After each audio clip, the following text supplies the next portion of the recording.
Donald Trump and his defense team are celebrating because Fannie Willis lost another one. This is Trump's defense attorney, Steve Sadow, who we saw as the pit bull in Georgia back during the disqualification hearing with Fannie Willis when she was in big trouble because she was indicting her lover and paying him $700,000. And so they were trying to get Fannie off the case, and that is on appeal. This case has been in a definite hiatus mode, but they're still fighting. They're still duking this out. And so we're battling against two other counts in this RICO indictment.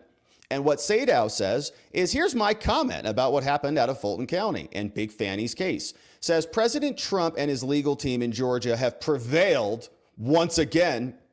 The trial court has decided the counts 15 and 27 in the indictment must be quashed and must be dismissed. And this came out in a nice order from Judge Scott McAfee. And so let's go through this. You'll notice it's fresh out of the oven for us, filed out of the state of Georgia, Fulton County, Big Fannie Willis in charge.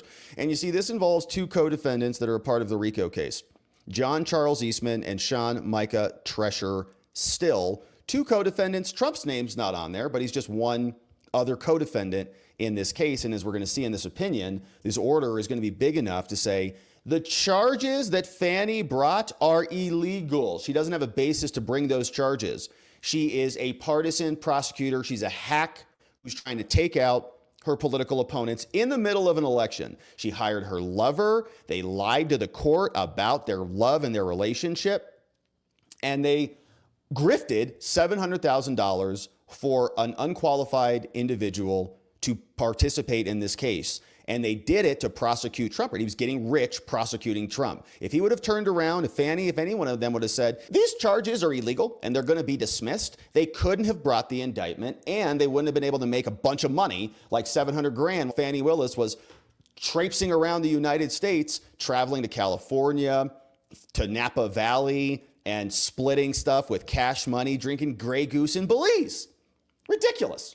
So anyways, we're back. Now, order on Trump's motion, or this is, we're going to call it, we'll just say Trump, but it's Trump is the prime mover, right? Trump is the kingpin. Trump is the mob boss. Trump is the main one. So these are a bunch of other lawyers. So shout out to Eastman and Still, who are filing this on behalf of their clients. Trump's getting the benefit. But this is really the Trump case. These people are involved because of Trump.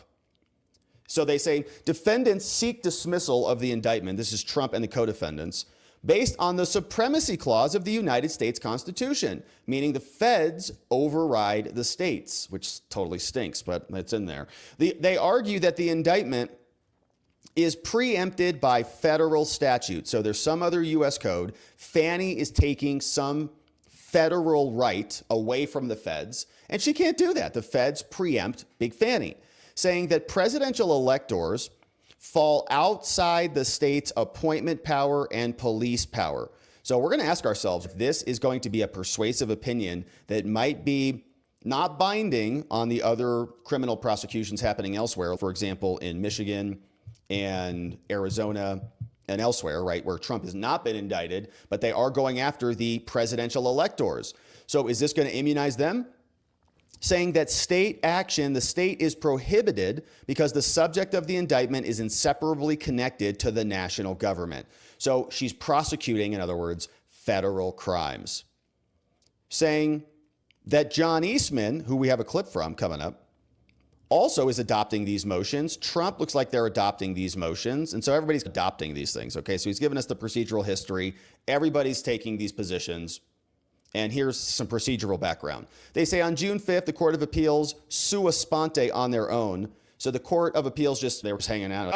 Oh no. They issued a stay of all proceedings saying, all right, this is a big problem. Everything is stopped pending the outcome of the appeal that's been granted for the 9 co-defendants, right? So this was the Big Fannie case being on pause.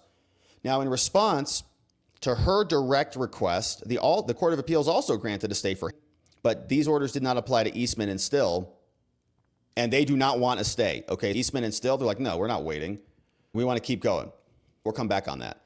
Now, the court heard oral arguments, and after considering the briefing, the court finds that the indictment is not barred entirely. Okay, so it's not a total dismissal of all the charges, but because the court also finds that the decision of the Supreme Court in Ray Loney preempts the state's ability to prosecute perjury and false filings in a federal district court. So some of the evidence here was saying that these co-defendants, Eastman and Still, sent in stuff to a federal court.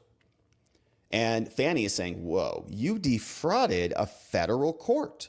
And I'm going to charge you with that here in Georgia, in Fulton County. Wait a minute. You're not a federal prosecutor, Fannie. We know you think you're the biggest Fannie in all of Georgia, and exactly you are. But that doesn't make you a federal prosecutor. You're as illegitimate as Jack Smith is. So she brought in federal charges, basically based on federal offenses. The federal government was defrauded, and she's, I'll take care of that. No, you don't have jurisdiction. And so these 3 counts, 14, 15, and 27, must be quashed. They are now deleted. Bye, Big Fannie. Sorry. Now, they're still saying that this indictment is also improper under officer immunity, okay, under presidential and officer immunity. So the defense is saying there may be more here. Like, there may be more basis and more reason for dismissing more charges, saying this order does not even reach these issues, nor does it reach the immunity decision that came down from the Supreme Court, because we've not even fully briefed or argued these. And the oral arguments on this took place a while ago before the immunity decision came down, which was this year. So I say, look, these charges are gone now, but we might come back later and dismiss the rest of them. So here's the basis for the opinion. They say, first of all, the Trump co-defendants first argue that after December 8th, 2020, after that time, any state action related to the presidential election was unconstitutional, and indicted offenses are now preempted because the Electoral Count Act is a federal law, and that details the federal Congress's voting process. And so we're asking ourselves if this is going to be the same argument that we'll see in all these other states. I hope we do.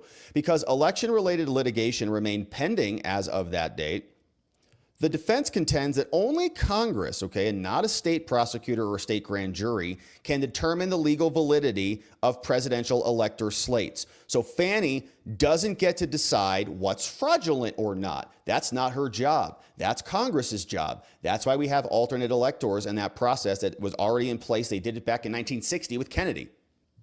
Georgia law presumes the constitutionality of its statutes, and so we presume that it's valid, and the burden lies with the defense to prove that there is a clear and palpable conflict before this court should declare any law unconstitutional. So you guys got to show it's very clear that there's a conflict here.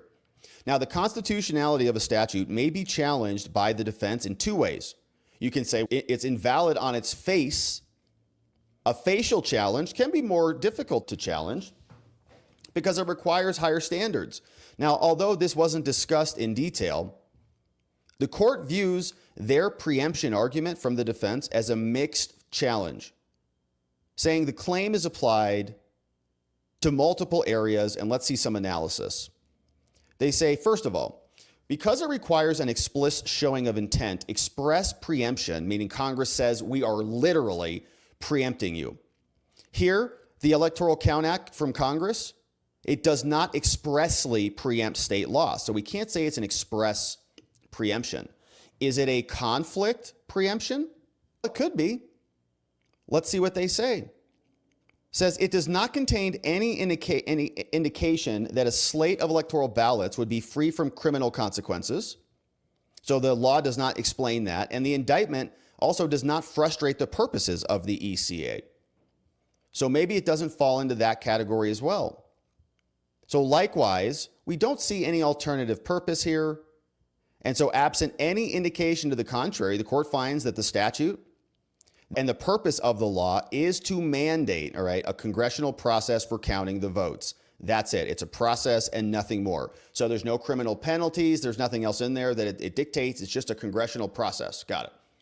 So now the defense then argues that by removing any reference to alternate slates of electors, the amendments show that the alternate slates of electors were authorized, all right? So remember, they came back and they passed the Electoral Count Act after 2020. They said Trump made up a bunch of stuff. Mike Pence doesn't have the power. He can't do this thing and this thing. And we said he actually can. We think he can. We don't know if there's a good logic to that or a good basis for that, but it doesn't say he can't. And it doesn't explicitly say he can, But there's an argument for it. And so what happened is they fixed it afterwards, right? And this is the same thing. We've been using products liability analysis. If you put a sign that says, watch your step there, it's probably because somebody tripped and fell and the steps are out of alignment, so they put a warning there. Or they fix the step, right? Let's say you have a problem in your business. It's a problem. You recognize that's a liability, so you fix it, which means that thing could have happened, right? That damage could have potentially happened, but you remediated it. Now, it's not exactly the same because they're saying this was a possibility. Like, this thing could have happened. You could have slipped and fallen on that thing, and we fixed it. And so now Trump is saying we used that opportunity. We didn't exploit anything. It was the law, right? That was an opening. So they say now they changed it. So then in the Electoral Count Act, they removed the reference to the alternate slate of electors, which means that since they removed them, before they removed them, they were legitimate and they were valid. Now, it may be true that when Congress acts to amend a statute, we presume that the amendment has real effects. But the judge says these amendments also do not imply that the previous version had any requirement, right? It didn't require alternate electors, and it didn't offer immunity to those that did. And so the amendments were made in 2022, over 135 years after the initial passage. And as the Supreme Court has noted, the views of a subsequent Congress form a hazardous basis for inferring the intent of another one.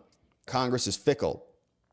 But still, the defendants raised two hypotheticals that could frustrate this purpose. They say, the defense, Trump and the defendants say that if Congress had hypothetically accepted the slate of ballots that they sent in, if they accepted it, the indictment would interfere with that under the ECA. And the judge says, perhaps, maybe. But this is not the scenario that occurred here. And for the purpose here, the court doesn't have to go into hypotheticals. Now, Congress only accepted and counted the electoral votes certified by Governor Kemp, not the alternate electors. And second, they also contend that there was a conflict because after the safe harbor date, the determination of valid electors is an exclusively federal issue. And so Georgia and their certified slate of electors was not conclusive under the ECA because there was litigation under effect. And so in this way, they say that the indictment could be seen to frustrate Congress's purpose as well. But the judge says this is not conclusive. All right, look, in short, the function of this is to prescribe Congress's process of counting the votes. Thus, the court concludes the state's prosecution is not barred by conflict preemption because it does not impair congressional vote counting as prescribed by the ECA. And finally, the court cannot find any support that Congress intended this to preempt the entire state criminal law field about elections, right? It's not a criminal statute, so the state does have some power. So the judge is getting rid of all the stuff that doesn't apply before we get to the stuff that does apply. Now, as we fast forward, he says, in summary, the court finds the state's indictment is not preempted, right? The entire indictment is not preempted by the Electoral Count Act because it doesn't expressly preempt state law. It doesn't create an impossibility of compliance. In other words, you can charge somebody and there can be compliance. The indictment does not obstruct the fulfillment of the purpose, and it does not exclusively occupy the relevant field. And to the extent that they want to dismiss the entire indictment, not going to do it. Now, while the defense may have believed themselves to be acting lawfully under the ECA, the intent cannot be examined right now, and this order does not reach the merits of intentionality at the trial. But then we get into the appointment power. Now, outside the traditional preemption context, they also argue that the indictment of these unelected federal electors lies beyond their grant of power. So it's not about the ECA or supremacy per se, but the state can't impede on the appointment power that's in the U.S. Constitution. So the argument relies on another Supreme Court case called U.S. Term Limits. They explained that this is the rule, that the Constitution says that states get to prescribe the time, place, and manner of elections for members of Congress, as well as the power to appoint presidential electors, delegated powers to the states, while the 10th reserved the rest of them. So any additional exercise of power within that framework must be delegated to the states by the Constitution. And so after consulting these cases, the court concludes this indictment is within the state's power, saying that the state may prosecute a person for fraudulently voting for electors in the Electoral College and so on and so forth. So we're going to keep the entire indictment. But then we're going to get to some inseparable problems. So this is the problem now, ultimately. Now, finally, the defense argues that because the election of the President of the United States is inseparably connected to the functioning of the national government, the Supremacy Clause bars the indictment. They rely on this case, in re Loney, which prohibits state prosecutions for perjury related to statements that a defendant made while testifying in federal court. The crime was committed in a federal location, in a federal jurisdiction. And so that Supreme Court case says that when a witness is testifying under oath under the federal level, they provide testimony in obedience to the federal laws. Now, similarly, in another case, the Georgia Supreme Court found that a state court did not have jurisdiction to prosecute another defendant for perjury when a crime is committed in the public justice of the United States. So if you're lying to the feds, it's a federal crime, not a state crime. The court in that case based its decision on a federal statute which says exclusive jurisdiction is in the federal courts for crimes against the United States. And so now they say, after the state safe harbor date, Congress was adjudicating the validity of the presidential electors. So any action, right? Congress was now adjudicating this. So the defendants in acting as presidential electors would be barred from being prosecuted by the state. He says, we're not going to go that far. The majority of the indictment says that you violated state law, but there are 3 counts which say that you're lying to the feds. And so Fannie overly charged you on this. So count 27 is going bye-bye. The central holding of Loney is that the power of punishing a witness for lying in a federal judicial proceeding is it stays with the feds. A federal preemption case saying states may not impose their own punishment for perjury in federal courts. So the central holding in Loney is about whether the feds can police their own proceedings. And so, yes, they can. At the time of this indictment, federal laws have a mechanism for filing false statements made under oath. So U.S. attorneys could prosecute them for these crimes if they wanted to. But as a result, Georgia does not have a legitimate interest and jurisdiction to punish these things. And so in the undersigned opinions, the judge is saying Fannie's effort doesn't overcome this point. She shouldn't have charged this crime. Decisions from other appellate courts also give us persuasive examples. And so if we apply it to this indictment here, count 27 says that the filing of false documents in violation is in violation of Georgia code. But here it is in the Northern District of Georgia. Okay, so she's saying you violated state law, but the fraudulent filing happened in the federal courts. And so it's a federal court. Federal law already exists for this, and so this charge must be quashed. So that one goes bye-bye. Similarly to counts 14 and 15, little different question, but now we're asking dual sovereignty questions. While the conduct under count 27 could be directly punishable by the feds, these charges say that false documents were mailed to the district court in violation of Georgia law. Now, also, they say this lies beyond the narrow holding, so can the state also concurrently prosecute conduct like mail fraud? The doctrine of dual sovereignty holds that both the federal government has concurrent jurisdiction when a crime is against both the state and the feds. And the judge is giving us several examples of this. The reasoning employed by this supports the conclusion. It's essential to the impartial and efficient administration of the tribunals that witnesses should be able to testify freely before them. So filing a document in federal court is analogous to providing testimony. So counts 14 and 15 here interfere with the district court's ability to do that. They impose a state sanction when a federal sanction is already in place. And so counts 14 and 15 must also be quashed. And so the other counts doesn't extend to the other counts. Now this one, because they also delivered stuff to the archivist of the United States, but they say the archivist is not quite enough. False statements to the archivist don't fall under perjury statutes. And so those will remain. And this is basically more Judge McAfee being more Judge McAfee. Overt acts, he says, finally, the quashal of these 3 counts does not affect the corresponding overt acts. Overt acts alleged can still be in the RICO indictment. And so it's like death by 1,000 cuts. Judge, This whole thing should have been disposed of a long time ago. It's really just mincing words because Judge McAfee is in the middle of an election. All right, conclusion. The Electoral Count Act does not preempt any of the statutes invoked. The indictment is also within the scope of the state authority. Fannie can do whatever she wants, nor is the subject of the indictment so inseparably connected to the national government that it's embarred by the Supremacy Clause. And he's not even addressing immunity yet, right? So this is like a year-old issue without even bringing in immunity into this. This feels very just circular, like we're just wasting our time here. And he's just doing a lot of academic, right? It's academic stuff, which I guess is important in the law. But this case should have been dismissed a long time ago.